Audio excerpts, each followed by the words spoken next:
Guys, so I realized that in my last segment I wantonly mentioned Herbert Spencer, and given that this is a station at least nominally dedicated to philosophy, I feel I should expand a bit.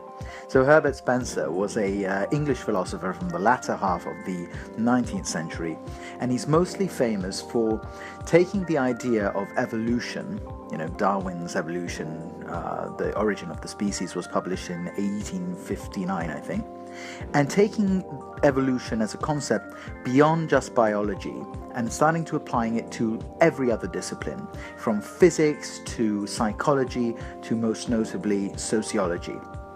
So his idea is that everything in the universe responds to the fundamental forces of evolution and dissolution. And evolution is an integration of matter and a dissolution of motion.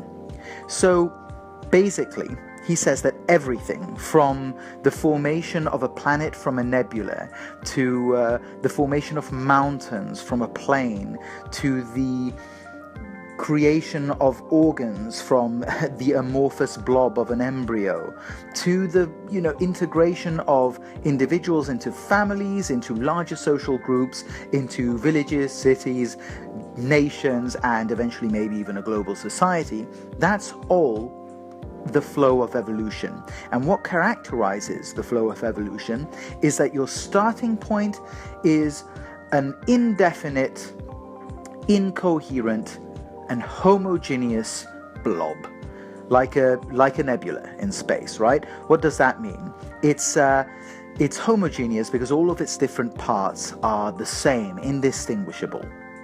But as they evolve and they integrate into larger wholes and larger structures, then the different parts start to diversify and they start to become, therefore, distinct, diversified, and heterogeneous.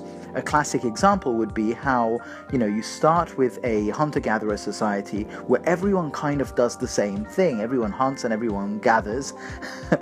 But when you start having complex societies evolving from that, then you have to start giving people different tasks. And, your society needs shoemakers and carpenters and hunters and fighters and teachers, etc., etc. So you're moving from the homogeneous to the heterogeneous and to things that have distinct parts within them. And that is the flow of evolution. It's an upward trend that is integration from homogeneity to heterogeneity, from indistinct incoherence to a distinct, in the sense that all the parts are distinct, coherence, in the sense that they're all united by relationships, like the laws of a government, or like the interrelation of the different parts of your body through the veins and the nerves and the unifying force that is the brain. But that's the flow, the upward trend of evolution, and that's a great thing. However, inevitably, in this ebb and flow, it's like the tides, everything will reach an apex and then dissolve towards a greater simplicity. That complexity that was created in the upward trend will dissolve. And so ultimately, even societies will crumble. The relationships will not be able to maintain together all these heterogeneous parts, and therefore the social order will crumble down, similarly to how your body will simply not be able to sustain all its different parts, and similarly to how ultimately planets will turn to dust.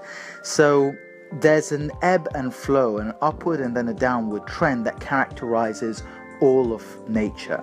And not just nature, but even things that we've invented, even currency, even legal systems, even these so-called imagined orders are all subject to this fundamental force of nature that is evolution, and its counterpart, which is dissolution. And I don't think this is too surprising to us because, we're a century and a half onwards. We've all metabolized the ideas of Darwin. But what is special and unique about Herbert Spencer is that he really takes this idea and makes it into a so-called theory of everything, and shows us how it can apply to literally anything you can think of, which is both cool but also ultimately depressing. Cheers.